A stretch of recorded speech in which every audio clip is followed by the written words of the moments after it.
নমস্কাৰ মোৰ YouTube channel learn two লাৰ্ণলৈ তোমালোক সকলোকে স্বাগতম জনাইছোঁ। আজি 1.1 চেপ্টাৰৰ কুৱেশ্যন নম্বৰ 2 আৰু 3 সমাধান কৰি দিম। তোমালোকে ভিডিঅ'টো অলপো স্কিপ নকৰাকৈ ভিডিঅ'টো শেষলৈকে চাবা, তেতিয়াহে বুজি পাবা। ঠিক আছে, অংকটোলৈ আহোঁ। ইয়াতে কি দিছে, দেখুৱা যে যিকোনো যোগাত্মক অযুগ্ম অখণ্ড সংখ্যাই 6q + 1 বা 6q + 3 বা 6q + 5 আৰ্হিৰ, য'ত q এটা কোনোবা অখণ্ড সংখ্যা। ইয়াত দেখুৱাব দিছে যিকোনো যোগাত্মক অখণ্ড সংখ্যাই এইকেইটা ফৰ্মতে থাকে। কিউ যিকোনো অখণ্ড সংখ্যা কি মই আগৰ ভিডিঅ'তে তোমালোকক বুজাই দিছিলোঁ। এতিয়া চোৱা, মই সেইবিলাকলৈ এতিয়া যোৱা নাই। এতিয়া এই অংকটো আমি কেনেকৈ দেখুৱাম যে এইকেইটা যিকোনো যোগাত্মক অখণ্ড সংখ্যাই এই ফৰ্মত থাকে, আমি এতিয়া চাম। এতিয়া আমি ইয়াত কি চাম, ধৰোঁ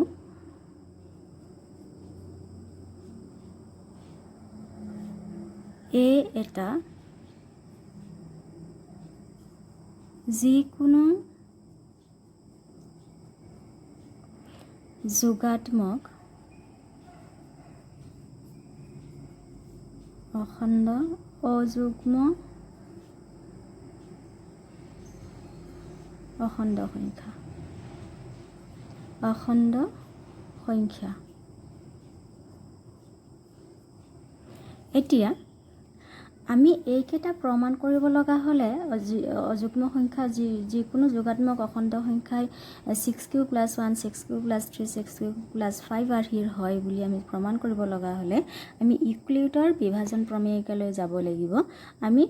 ইউক্লিডৰ বিভাজন প্ৰমেয়িকাটো আমি জানো কি আছে, a = bq + r, য'ত 0 <= r কি হ'ব b। আমি ইয়াত ইউক্লিডৰ বিভাজন প্ৰমেয়িকাটো আমি কি লিখিম, ইউক্লিডৰ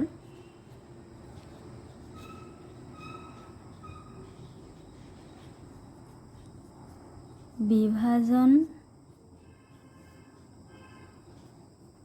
প্ৰমেয়িকা মতে কি হয়, a = bq + r, য'ত কি হ'ব, rটো কি হ'ব, 0 <= r b হয়। মানে rটো 0ৰ সমান হ'ব পাৰে বা 0তকৈ সৰু হ'ব পাৰে, আৰু কি হ'ব, bতকৈ সৰু হ'ব। গতিকে আমাৰ ইয়াত আমি এই যিটো আমাৰ বিভাজন প্ৰমেয়িকা আছে, ইয়াত আমাৰ কি হ'ব, b = ইয়াত কি দিছে, 6q + 1 6q + 3 6q + 5। ইয়াত আমাৰ ইয়াত কি দিছে, b = 6।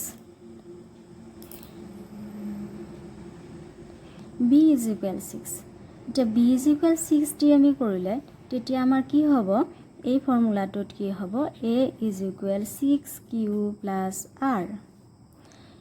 তেতিয়া কি হ'ব, এইটো আমি rৰ মানটো তেতিয়া কি হ'ব, 0 <= r <= 6। তাৰ মানে rটো কি হ'ব, 0 আৰু 6ৰ মাজত বা 0ৰ সমানো হ'ব পাৰে, মানে 0ৰ পৰা 5লৈ rৰ মানটো এইকেইটাৰ মানৰ ভিতৰতে থাকিব। তেতিয়াহ'লে আমি কি কৰিম, ইয়াত rৰ ভেলুটো কি বুলি হ'ব, r = আমি কিমান পাব পাৰোঁ, 0 হ'ব পাৰে, 1 হ'ব পাৰে, 0 1 2 3 4 5, মানে 6তকৈ সৰু 5লৈকে হ'ব। তেতিয়া আমি এই ফৰ্মুলাটোত আমি ইউজ কৰি আমি কি কৰিম, যদি r = 0 হয় তেতিয়াহ'লে এই ফৰ্মুলাত আমাৰ কি হ'ব, a = 6q + r, rৰ মান 0। তাৰ মানে কি হৈ গ'ল, a = 6q। এইটো আমি r = 0ৰ কাৰণে এইটো হৈছে। এতিয়া r is equal 1 কাৰণে কি হ'ব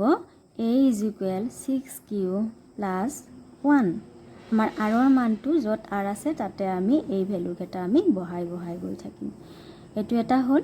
আৰু r is equal যদি আমি 2 ধৰো তেতিয়া হলে a is equal কিমান হ'ব 6q টো ঠিকে থাকিব r ৰ ভ্যালু হল 2 এটো এটা আৰু r is equal যদি 3 হয় তেতিয়া হলে এটো ইয়াত লিখো ইয়াৰ পিছৰখিনি ইয়াত লিখিছো মই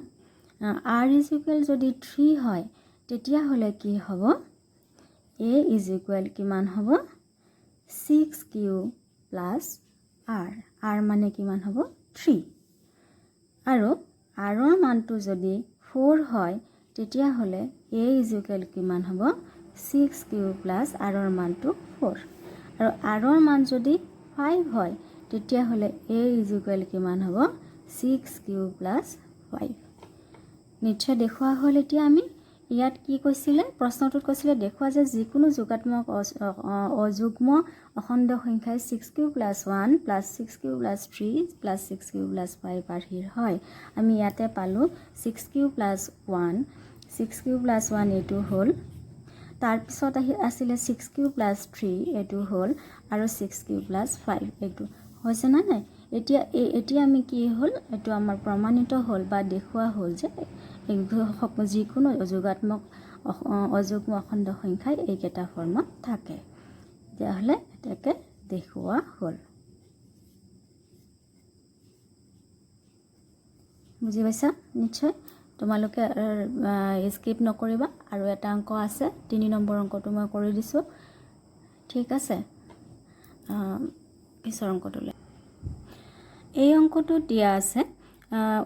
616 সদস্যৰ এটা সৈন্যবাহিনীৰ গোটে 32 জনীয়া এটা সেনা দলৰ পিছে পিছে কদম খোজ কাঢ়ি যাবলগীয়া হ'ল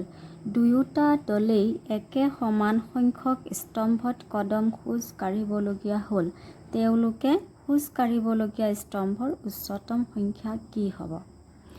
এটো হৈছে কি কৈছে দল দুটা কি আছিল 616 আৰু এটা আছিল 32 জনীয়া এই দুইটা 616 আগে গৈ আছিল 32 জনীয়া দলটো এতিয়া কি কৈছে খুজকাৰি কদম মানে হিহতে মাৰ্চ পাৰ্ট কৰিছিল আৰু দুইটা দলে একে সমান সংখ্যক স্তম্ভত কদম খোজ কৰিবলগীয়া হৈছিল গতিকে কি কৰিছে কি কৈছে ইয়াতে খোজ কাঢ়িবলগীয়া স্তম্ভৰ সৰ্বোচ্চ সংখ্যা কিমান হ'ব ইয়াত যেহেতু দল দুটা সৈন্যবাহিনীৰ মুঠ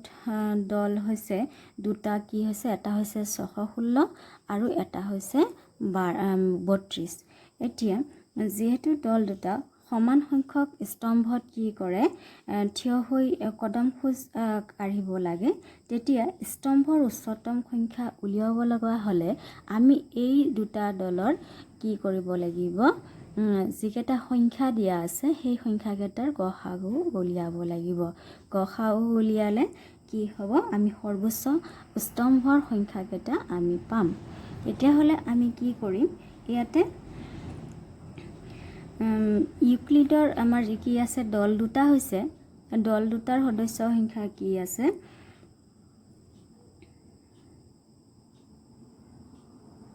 এটা দলত আছে 616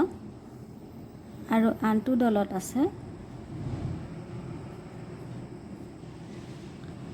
দলত আছে কিমান 32 জন এতিয়া কি হ'ব এই 616 আৰু 32ৰ গসাগু উলিয়াব লগা হলে আমি ইউক্লিডৰ বিভাজন প্ৰমেয়িকা আমি ব্যৱহাৰ কৰিম এতিয়া কি কৰিম ইয়াতে ইউক্লিডৰ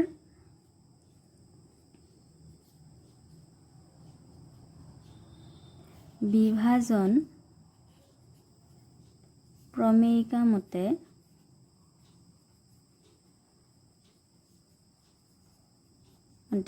আমি কি কৰিব লাগিব 616 আৰু 32ৰ গসাগু উলিয়াব লাগে এতিয়া 32ৰ গসাগু উলিয়ালে কি হ'ব 616 is greater than 32 তেতিয়া আমি ইয়াত আমি হৰণটো কৰোঁ আমি হৰণটো দীঘল নিয়মৰ হৰণটো কৰিম 32 আমি 616 হৰণ কৰিম 616 হৰণ কৰিলে কি হ'ব প্ৰথমতে আমাৰ ইয়াত দুটা অংক আছে ইয়াত দুটা অংক আছে লম আমি এতে একবাৰ যাব 32 বিয়োগ কৰিলে থাকিব কিমান ইয়াতে 9 ইয়াত থাকিলে 2 আৰু ইয়াত 6 নামি আহিলে এতিয়া আমি কি কৰিম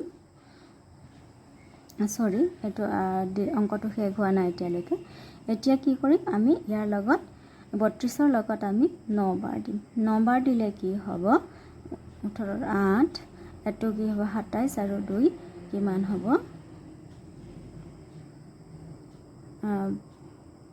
3 গুণ 27 আৰু এটো 18 1 আছিলে 28 এটা কিমান হ'ব ইয়াৰ পৰা বিয়োগ কৰিলে 8 থাকিলে 16ৰ পৰা 8 গলে 8 9ৰ পৰা 8ৰ পৰা 8 গলে 0 2ৰ পৰা 2 গলে 0 এতিয়া এটো বাকি থাকিলে বাকি বা কি হ'ব ভাগশেষ এতিয়া এই ভাগশেষ থাকিলে 8 আমি কি কৰিম 32ক হৰণ কৰিম 32ক হৰণ কৰিলে আমাৰ কি হ'ব 8 4 গুণে 32 এতিয়া 32ৰ পৰা 32 গলে 0 মানে আমি ভাগশেষ আমি কি পাইছো 0 গতিকে আমাৰ কিহেৰে হৰণ কৰোতে ভাগশেষ 0 পালো আমি 8ৰে হৰণ কৰোতে ভাগশেষ 0 পালো তেতিয়া হলে গসাগু হ'ব 8 এতিয়া আমি ইয়াত লিখো ইউক্লিডৰ বিভাজন প্ৰমেয়িকাত আমি লিখিম আমাৰ কি আছিল 616 আমি কি কৰিছিলো 32ৰে হৰণ কৰিছিলো 32ৰে হৰণ কৰোতে বাৰ গৈছিলে 19 বাৰ আৰু বাকি থাকিছিলে 8 বাৰ 8 বাকি আছিলে এতিয়া আকৌ কি কৰিলো আমি 32ক 8ৰে হৰণ কৰিলো 8ৰে হৰণ কৰোতে 4 বাৰ গ'ল আৰু বাকি থাকিলে 0 এতিয়া এটো আছিলে বাৰ 8ৰে হৰণ কৰোতে বাকি 0 হৈছিলে এতেকে দুইটা দলৰ কি হ'ব গসাগু কিমান হ'ব 8 মানে এতিয়া সৰ্বোচ্চ ইয়াত কৈছে খুজ কাঢ়িব লগিয়া স্তম্ভৰ উচ্চতম সংখ্যা স্তম্ভ এতেকে স্তম্ভৰ উচ্চতম সংখ্যা কি হ'ব 8 ঠিক আছে এটা আনসাৰটো পালা বুজি পাইছা নিশ্চয় যদি বুজি পোৱা নাই কমেন্ট সেকশনত কমেন্ট কৰিবা ভিডিওটো তোমালোকৰ কেনেকুৱা লাগিল হেতু জনাবা যদি কিবা এড কৰিব লগিয়া আছে তাকো কবা আৰু তোমালোকৰ যদি অলপ ভাল লাগিছে ভিডিওটো লাইক কৰিবা আৰু পাৰিলে সাবস্ক্ৰাইব কৰি দিবা আৰু তোমাৰ লগৰ বিলাকৰ লগত শেয়াৰ কৰি দিবা ঠিক আছে আজিলৈ মানে থ্যাংক ইউ